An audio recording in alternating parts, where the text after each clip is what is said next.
రాష్ట్ర ముఖ్యమంత్రి చంద్రబాబు నాయుడు ఎంతో కష్టపడి అద్భుతంగా అమరావతిని తీర్చిదిద్దుతుంటే వైసీపీ నాయకులు అనవసరంగా నోరు పారేసుకుంటున్నారని కొంచెమైనా సిగ్గుండాలని Andhra Pradesh environment management corporation chairman Polamreddy Dinesh Reddy ఆగ్రహం వ్యక్తం చేశారు. ఇంద్ర రాజ్యంలాగా అమరావతిని తీర్చిదిద్దాలని సంకల్పంతో చంద్రబాబు రాత్రింబవళ్లు శ్రమిస్తుంటే అమరావతిని వేశ్యల రాజధాని అనడం పట్ల వైసీపీ నాయకులకు సిగ్గుండాలని దినేష్ రెడ్డి అన్నారు. 2029లో చంద్రబాబు నాయుడు లోకేష్ ఆశీస్సులతో ఖచ్చితంగా ఉమ్మడి నెల్లూరు జిల్లాలోని ఏదో ఒక చోటు నుండి ఎమ్మెల్యేగా పోటీ చేస్తానని దినేష్ రెడ్డి ధీమా వ్యక్తం చేశారు. కోవూరు నియోజకవర్గంలో సిట్టింగ్ ఎమ్మెల్యేకు తనకు మధ్య విభేదాలు ఉన్నాయని కొద్దిమంది పనిగట్టుకుని దుష్ప్రచారం చేస్తున్నారన్నారు. సిట్టింగ్ ఎమ్మెల్యేలతో నాకు ఎలాంటి విభేదాలు లేవంటున్న పోలంరెడ్డి దినేష్ రెడ్డితో మా నెల్లూరు జిల్లా ప్రతినిధి శ్రీనివాసరెడ్డి ఫేస్ టు ఫేస్. ఇప్పటికే చంద్రబాబు నాయుడు ఇచ్చిన చాలా హామీలు నెరవేరుస్తూ వచ్చారు. నిన్న తల్లికి 100 డబ్బులు కూడా విద్యార్థుల అకౌంట్లో విద్యార్థుల తల్లుల అకౌంట్లో జమ అయ్యాయి. ఇద్దరున్న పడ్డాయి, ముగ్గురున్న పడ్డాయి, నలుగురున్న పడ్డాయి. చాలామంది చాలా సంతోషంగా ఉన్నారు. అయితే ఇటు వైసీపీ మాత్రం తీవ్రస్థాయిలో ఆరోపణలు చేస్తుంది. ఇది వెన్నుపోటు దినమని, చంద్రబాబు నాయుడు ఇచ్చిన హామీలు ఇంకా నెరవేర్చలేదని చెప్పి చాలా వరకు ఇటు వైసీపీ మొత్తం రాష్ట్ర వ్యాప్తంగా ఆందోళన చేస్తున్నారు. కానీ టీడీపీ శ్రేణులు దానికి ధీటుగా సమాధానం చెప్తూ వాళ్ళు ఇచ్చిన హామీలను నెరవేరుస్తూ మేనిఫెస్టో ప్రకారం ముందుకు సాగుతున్నారు. దీనిపైన మనతో మాట్లాడడానికి environment corporation chairman Polamreddy Dinesh Reddy గారు మనం వద్దున్నారు. సార్ చెప్పండి, ఇటు చూస్తే బాబు గారు చెప్పినట్టు చాలా పథకాలు ఇప్పటికీ అమలైపోయినాయి. చూస్తే తల్లికి 100 డబ్బులు కూడా పడ్డాయి. కానీ వైసీపీ వాళ్ళు మాత్రము ఇది వెన్నుపోటు దినము, బాబు గారు మోసం చేస్తున్నారు అంటున్నారు. ఇందులో మోసం చేశారు, ఎందుకంటే ఇచ్చిన హామీలు ఒక్కొక్కటి నెరవేరుస్తూ వస్తున్నారు. ముందుగా మెగా9 టీవీ ప్రేక్షకులు అందరూ కూడా హృదయపూర్వకంగా నమస్కారాలు. అలానే కూటమి ప్రభుత్వం సంవత్సరం పూర్తి చేసుకున్న వేళ మా ముఖ్యమంత్రి వర్యులు శ్రీ నారా చంద్రబాబు గారికి, అలానే ఉప ముఖ్యమంత్రి వర్యులు పవన్ కళ్యాణ్ గారికి, నారా లోకేష్ గారికి, అలానే తెలుగుదేశం పార్టీ శ్రేణులందరూ కూడా హృదయపూర్వకంగా శుభాకాంక్షలు తెలియజేస్తున్నాం. ఒక శుభ పరిపాలన మొదలైంది. ప్రజలందరూ కూడా హర్షం వ్యక్తం చేస్తున్నారు. తెలుగుదేశం పార్టీ కూటమి ప్రభుత్వం వైపు ప్రజలందరూ ఏ విధంగా అయితే వాళ్ళు అనుకున్నారో అవన్నీ కూడా జరిగాయని చెప్పి వాళ్ళ ప్రజలందరూ కూడా చాలా ఆనందంగా ఉన్నారు. అందుకు ఉదాహరణ తెలుగుదేశం పార్టీ అధికారంలో రాగానే మొట్టమొదటిగా మనం ఏ విధంగా అయితే పెద్దవాళ్ళకి పెన్షన్ని 4,000 రూపాయలు చేస్తాము అని చెప్పి అన్నాము. గతంలో మాజీ ముఖ్యమంత్రి వర్యులు ఏం చెప్పారంటే నేను ఒకటేసారి పెంచి 3,000 రూపాయలు ఇస్తానని చెప్పి అన్నారు. కానీ 250 అంటూ 5 ఏళ్ల పాటు 1,000 రూపాయలు పెంచుకుంటూ వెళ్ళారు. కానీ తెలుగుదేశం పార్టీ అధికారంలో రాగానే ఇచ్చిన మాట ప్రకారం ఒకటే దఫా 4,000 రూపాయలు పెన్షన్ ఇచ్చాము. అలానే ఎలక్షన్లో మేము చెప్పేటప్పుడు ఏంటంటే ఈ 3 నెలలకు కూడా 1,000 రూపాయలు కల్పిస్తామని చెప్పి అన్నాము. ఆ మాట ప్రకారము రాగానే మొదటి 7,000 రూపాయలు ఇవ్వడం జరిగింది. అలానే ఉచితంగా గ్యాస్ సిలిండర్లు మహిళలకు ఇస్తామని చెప్పన్నాము. ఆ మాటని మేము నెరవేర్చుకున్నాము.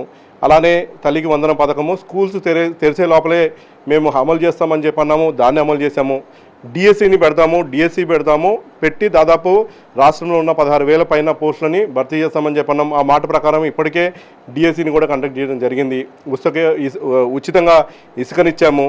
అలానే ఇంకా చెప్పని పథకాలు ఎన్నో చేసాం. వాళ్ళ గ్రామాలు చూడండి, గ్రామాల్లో గుంతల రోడ్లు, గతంలో ఎవరన్నా సంక్రాంతి సమయంలో ఎవరన్నా రాష్ట్రానికి రావాలంటే అందరూ భయపడిపోయారు. ఆంధ్ర రాష్ట్రాన్ని మీద అందరూ తెలంగాణ వాళ్ళు హేళన చేస్తూ మాట్లాడారు. మీరు ఎక్కడికైతే రోడ్డు బాగుందో అది తెలంగాణ, ఎక్కడైతే రోడ్లు డ్యామేజ్ అయ్యాయో అది ఆంధ్ర అని చెప్పి హేళన చేసిన అంతా కూడా మనం చూసాము. కానీ ఎప్పుడైతే కూటమి ప్రభుత్వం అధికారంలోకి వచ్చిందో ఆ రోడ్స్ అన్నీ కూడా అన్నీ నీట్గా చేశారు. ఎవరైతే సంక్రాంతి సమయంలో ఈ గ్రామాలకు వచ్చారో వాళ్ళందరూ కూడా ఆశ్చర్యపోయారు. గత ప్రభుత్వానికి వాళ్ళ ప్రభుత్వానికి ఎంత తేడా ఉందో ఇవన్నీ కూడా వాళ్ళు చూశారు.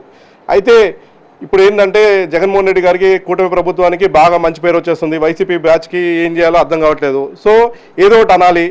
వెన్నుపోటు దినం అని చెప్పి మొన్న చేశారు. దేనికి వెన్నుపోటు? మీరు ప్రజలు ఎవరి మీద వెన్నుపోటు అని మీరు అంటున్నారా? అసలు ఆలోచించాల్సిన అవసరం ఉంది. ప్రజలు ఒక క్లియర్ మ్యాండేట్ ఇచ్చారు. మీ ప్రభుత్వం నచ్చలేదు, మీరు ఎన్నో హామీలు ఇచ్చారు, ఆ హామీలను నిలబెట్టుకోలేదు. తద్వారా మాకు ఈ ప్రభుత్వం వద్దు, కూటమి ప్రభుత్వం అయితే అన్ని చేస్తుంది. గతంలో కూడా 2014 నుంచి 19 దాకా ఏదైతే హామీ ఇచ్చారో హామీలన్నీ కూడా నిలబెట్టుకున్నారు. మళ్ళీ నారా చంద్రబాబు గారు ముఖ్యమంత్రి అయితే ఖచ్చితంగా ఇచ్చిన హామీలన్నీ నెరవేరుస్తారు. అలానే రాష్ట్రాన్ని పురోగతి వైపు తీసుకెళ్తారని నమ్మి ప్రజలందరూ కూడా ఓటేస్తే ఇవాళ మీరు వెన్నుపోటని ప్రజలు అంటున్నారు. అయితే రాష్ట్రంలో వైసీపీ నాయకులపై అక్రమ కేసులు తీవ్రంగా బనాయించి జైలు పంపుతారని చెప్పి ప్రచారం జరుగుతుంది. ఇప్పటికే ముఖ్యమైన నాయకులు చాలామంది జైలుకు పోయారు. ఇప్పుడు మన జిల్లా పరంగా తీసుకుంటే కాకాని గోవర్ధనుడిపై దాదాపు 10 కేసులు బనాయించి జైల్లో ఉంచారు. దీనిపైన ఏముంటారంటే అక్రమ కేసులతోనే అందరూ జైలు పంపుతున్నారు, అంటే వాయిస్ ఇచ్చే ప్రతి వైసీపీ నాయకుని జైలు పంపిస్తున్నారు కూటమి ప్రభుత్వం ప్రచారం జరుగుతుంది.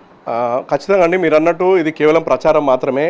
మేము ఒకవేళ నిజంగా అలా చేయాలనుకుంటే, టార్గెటెడ్ చేయాలనుకుంటే ఇంకా దీనికన్నా మించిపోయి ఇష్టం వచ్చినట్టు మాట్లాడి వాయిస్ బయటకు వచ్చే వాళ్ళు చాలామంది ఉన్నారు. మీకు ఇవాళ డైరెక్ట్గా మీకు చూస్తే పేర్ని నాని గారు ఉన్నారు, అలానే అంబటి రాంబాబు గారు ఉన్నారు. ఇలా మాట్లాడే వ్యక్తులు సజ్జల రామకృష్ణారెడ్డి గారు ఉన్నారు.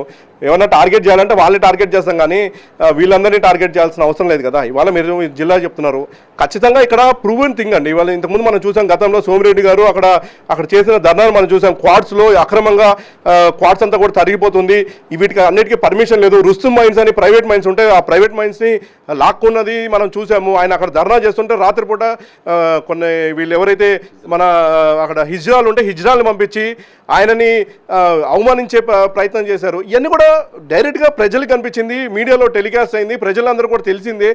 ఎవరైతే నిజంగా అంటే ప్రభుత్వం ఉందని చెప్పి చట్టాన్ని వాళ్ళ చేతిలోకి తీసుకొని, ఇక్కడ ఉన్న ప్రభుత్వ వనరులను వాళ్ళ చేతిలోకి తీసుకొని ఎవరైతే వాళ్ళు ఇష్టానుసారం వ్యవహరించారో ప్రభుత్వము, అలానే ఏదైతే పోలీస్ వ్యవస్థ ఉందో వాళ్ళ పని వాళ్ళు చేసుకుంటూ వెళ్తున్నారు. వాళ్ళ మీద విజిలెన్స్ కేసెస్ పెట్టి విజిలెన్స్ దాంట్లో ప్రూవ్ అయిన వాటి బేస్డే మనము అరెస్ట్ చేసాం. ఇవాళ మేము ఎవరినో ఏ ఆధారాలు లేకుండా ఏదో ఊరికే ఫాల్స్ కేసు బనాయించి చేయలేదు. వీటి మీద చాలా దర్యాప్తు జరిగి ఆ ప్రభుత్వం ఏర్పడి 1 year అయితే 1 year పాటు ఎవరెవరు ఎట్లాంటి దోపిడీ చేశారు, ఏ దోపిడీ చేశారు, వీటి మీద మనకున్న ఆధారాల ప్రకారమే మనం ఇవన్నీ కూడా మనం రిజిస్ట్రేషన్ చేయడం జరిగింది.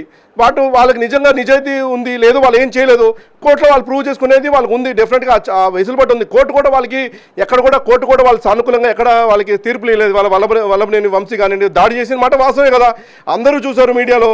వల్లభనేని వంశీ కానివ్వండి లేదా జోగి రమేష్ కానీ వీళ్ళందరూ తెలుగుదేశం పార్టీ మీద ఏ విధంగా అటాక్ చేశారో మనం చూసాము. సుధాకర్ గారిని ఏ విధంగా నడి రోడ్డు మీద గుండు గురిగారో మనం చూసాము. ఇవాళ ఇక్కడ జరిగిన కార్డ్స్ దోపిడీ మనం చూసాము, గ్రావెల్ దోపిడీ మనం చూసాము, అలానే ఇసుక దోపిడీ మనం చూసాము. ఇవన్నీ మన కళ్ళ ముందు ఆధారాలు, ప్రజలకి ఏం ఆధారాలు అవసరం లేదు, డైరెక్ట్గా వాళ్ళ కళ్ళ ముందు జరిగినాయి ఇవన్నీ కూడా. సో దాని మీద ప్రభుత్వము ఎక్కడ కూడా మేము ఎవరినో టార్గెట్ చేయాలి, మా నాయకులు ఫస్ట్ నుంచి కూడా మాకు చెప్పింది, అధికారం వచ్చిన తర్వాత ఇంకా కూడా గవర్నమెంట్ ఫామ్ కాకముందే క్లియర్గా చెప్పాను ఒకటే, మీరు ఎవరి మీద కూడా వ్యక్తిగత దాడి చేయొద్దు. గ్రామాల్లో కానివ్వండి లేకపోతే నియోజకవర్గాల్లో కానివ్వండి ఎవరిని టార్గెట్ చేయొద్దు. ఏదైనా కానీ వాళ్ళు తప్పు చేసి ఉంటే ప్రభుత్వము వాటి మీద విచారణ జరిపి, విచారణలో కానీ వాళ్ళకి ప్రతికూలంగా ఏదైనా వచ్చి వాళ్ళు కానీ నిజంగా ఏదైనా చేసినట్టు ఉంటే వాళ్ళ మీద మేము ప్రభుత్వమే చర్య తీసుకుంటుంది. ఏదేమైనా కానీ ఇటీవల కాలంలో వైఎస్ఆర్ కాంగ్రెస్ పార్టీ చేస్తున్న ఆరోపణలను పోలంరెడ్డి దినేష్ తీవ్రంగా ఖండించారు. ఎందుకు వెన్నుపోటు దినం అంటున్నారు అర్థం కావట్లేదని. ఇటు వైఎస్ఆర్ కాంగ్రెస్ పార్టీ ప్రజలకు వెన్నుపోటు పొడిచింది కాబట్టి దాన్ని వెన్నుపోటు దినం అనాలని అంటున్నారు. ఇటు చంద్రబాబు నాయుడు గారు చెప్పిన హామీల కన్నా ఇంకా ఎక్కువే అమలు చేస్తూ ప్రజల మనసు దోచుకుంటున్నారని, ఈ ఇచ్చిన హామీలు అటు పెన్షన్ కావచ్చు, ఇటు సిలిండర్ కావచ్చు, అదేవిధంగా ఇప్పుడు నిన్న తల్లికి వందనం కావచ్చు, డిఎస్సి కావచ్చు, మొత్తం మళ్ళీ రేపు ఆగస్టులో ఇటు ఉచిత ఆర్టీసీ బస్సు వస్తుంది, మళ్ళీ రైతుకి భరోసా కూడా కల్పిస్తున్నారు. ఇన్ని పథకాలు అమలు చేస్తుంటే ఎందుకు వెన్నుపోటు తినవాలని అంటున్నారని చెప్పి వైసీపీ నాయకులపైన దినేష్ రెడ్డి తీవ్రస్థాయిలో ఆగ్రహం వ్యక్తం చేస్తున్నారు. కెమెరామెన్ సునీల్తో శ్రీనివాసరెడ్డి, నెల్లూరులోని దినేష్ రెడ్డి నివాసం.